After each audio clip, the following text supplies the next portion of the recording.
decisions. I was thinking about how to organize an understanding of the way people make decisions. There are two axes that I think are important. Scale, along the vertical axis. There's a difference between the way individuals make decisions, the way organizations make decisions, and the way decisions are made at the scale of a nation or a population.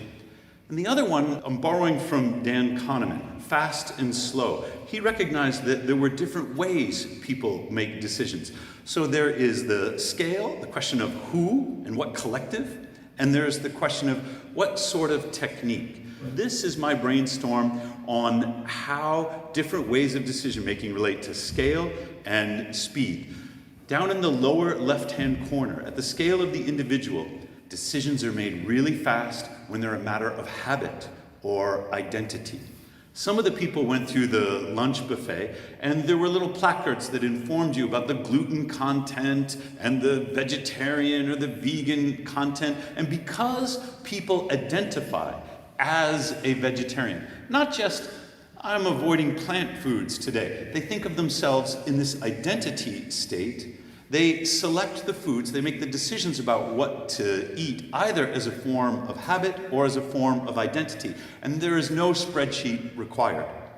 Moving up from habit and identity, when we get to the organizational scale, we promulgate policies. Bureaucracies work on the basis of forms. I've learned this by teaching at a state university. I'm not saying I'm good at them. What I'm saying is we have to have rules, procedures, and policies to substitute for the judgment that would be required in more expensive decision-making processes. They're generally fast because the decisions have already been routed for us.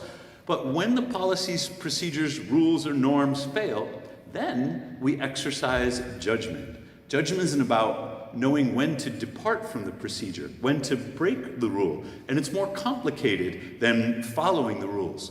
Moving on up, analysis appears. Analysis is a particular way of informing judgment. Analysis is only one and rare way of making decisions. It takes a long time, and it involves deliberation.